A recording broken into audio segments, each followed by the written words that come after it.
청소년 딥페이크 성범죄, 부모님이 외면하면 아이 인생 끝납니다.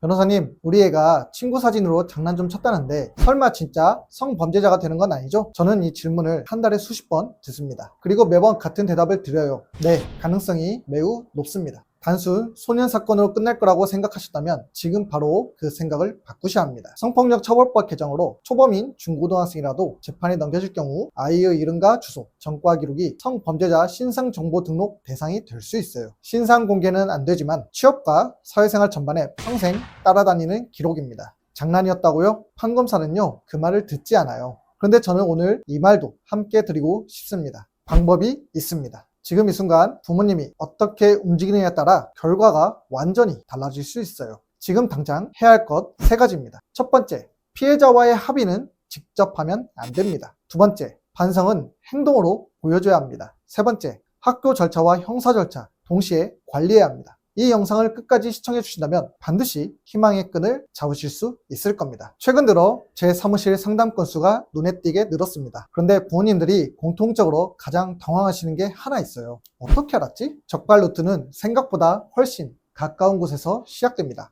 동급생이 캡처해서 신고하는 경우, 피해 학생 부모님이 직접 경찰에 접수하는 경우, 텔레그램 대화방 내부에서 누군가 제보하는 경우, 이 3가지가 지금 가장 많이 들어오는 흐름이에요. 텔레그램은 안전하다고요? 2025년부터 텔레그램을 포함한 글로벌 플랫폼들이 한국 수사기관과 본격 공조를 시작했습니다. 가입할 때 쓴 전화번호, 접속 IP 하나면 신원 특정은 생각보다 훨씬 빠르게 이루어지는 흐름이에요. 휴대폰을 초기화해도 소용없습니다. 포렌식 기술로 삭제된 파일, 다운로드 흔적, 합성 기록까지 90% 이상 복구가 가능합니다. 여기서 가장 중요한 포인트는 하나입니다. 경찰은 이미 대화방 안에 들어와 있을 수 있어요. 지금 이 순간 아이가 방에서 휴대폰을 쥐고 있다면 이미 수사망 안에 들어와 있는지 부모님은 알 수 없는 상황일 수 있습니다. 많은 분들이 여기서 착각합니다. 유포하지 않았으니까 괜찮지 않나요? 이건 이렇게 보셔야 합니다. 첫 번째, 만들기만 해도 처벌된다. 예전엔 유포가 있어야 처벌이 가능했어요. 지금은 다릅니다. 혼자 보려고 만든 거라도 편집행위 그 자체가 처벌 대상이에요. 반포 목적이 없었다는 변명은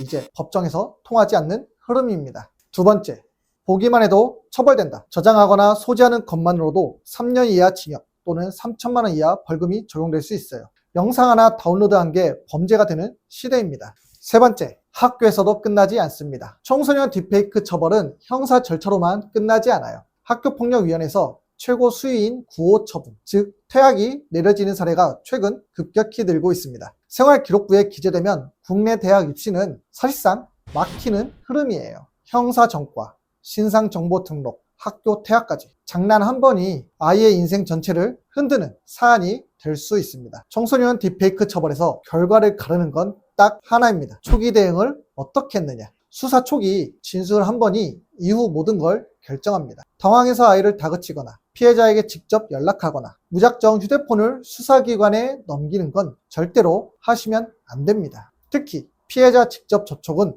오히려 2차 가해로 해석될 수 있어요. 반드시 전문 변호사를 통해 제3자로서 진심 어린 사과를 전달하고 처벌 불허 의사를 이끌어내는 게 기소유예로 가는 유일한 통로입니다. 그리고 반성문 한 장으로는요, 부족합니다. 재판부와 검사가 이 아이는 다시는 이런 행동을 하지 않겠구나 라는 확신할 수 있는 자료가 필요합니다. 디지털 리터러시 교육 이수, 재발 방지 확약서, 상담 치료 기록처럼 행동으로 보여주는 반성이 청소년 딥페이크 처벌에서 결과를 실질적으로 바꾸고 있습니다. 그래서 지금 당장 해야 할 것 3가지입니다. 첫 번째, 피해자와의 합의는 직접 하면 안 됩니다. 딥페이크 범죄는 피해자가 아는 사람인 경우 가해자 측이 직접 연락을 취하면 2차 가해로 해석될 수 있어요. 반드시 전문 변호사를 통해 제3자로서 진심 어린 사과를 전달하고 처벌 불허 의사를 끌어내야 합니다. 이게 기소유예로 가는 가장 현실적인 통로예요. 두 번째, 반성은 행동으로 보여줘야 합니다. 반성문 한 장으로는 검사를 설득할 수 없어요. 디지털 성범죄 재판에서 선처를 받으려면 심리 상담 기록, 진심 어린 반성문, 자발적인 봉사활동 내역, 보호자의 선도 의지와 구체적인 선도 계획이 체계적으로 제출돼야 합니다. 우리 아이가 왜 이런 행동을 했는지, 앞으로 어떻게 바뀔 것인지를 행동으로 증명하는 자료가 쌓여야 검사가 기소유예를 고민하고 있습니다. 세 번째, 학교 절차와 형사 절차 동시에 관리해야 합니다. 사건 초기 단계라면 학교폭력위원회를 통해 경찰 보고가 이루어지기 전에 사건의 확산을 방지하고 내부적인 선도 조치만으로 마무리하거나 피해자와의 자발적인 합의 및 성인지 교육 이수 등 조치를 통해서 사건의 축소를 시도할 수 있습니다. 형사와 학교 징계 두 가지가 동시에 진행되는 상황에서 하나만 보고 대응하면 나머지에서 손해를 보는 흐름이 생겨요. 결국 청소년 딥페이크 처벌은 시간 싸움입니다. 수사가 시작된 이후 대응하는 것과 시작되기 전에 먼저 움직이는 것은 결과가 완전히 달라집니다. 이미 제출 요청을 받더라도 전문가 없이 무작정 응하면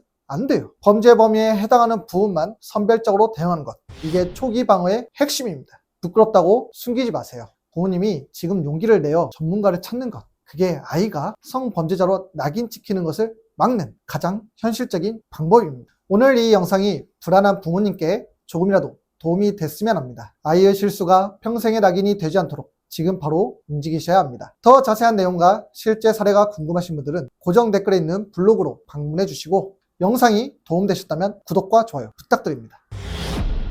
세상에 다 등을 돌려도 저는 끝까지 의뢰인 편에 서겠습니다. 무고한 체별에서는 여러분에게 무료로 원나잇에 대해서 고소당하지 않는 원칙, 무고죄에 대응하는 법 같은 무료 이북을 드리고 있습니다. 시청하시는 분들께 실질적으로 도움이 될 수 있도록 무고죄에 대응하는 법에 대한 방법을 담았습니다. 정말 도움이 되기를 바라는 마음으로 무료로 공유드리고 있으니까 고정 댓글을 클릭하셔서 도움 받으시면 좋겠습니다. 이상 무고한 체별 형사전문 변호사 최충만이었습니다.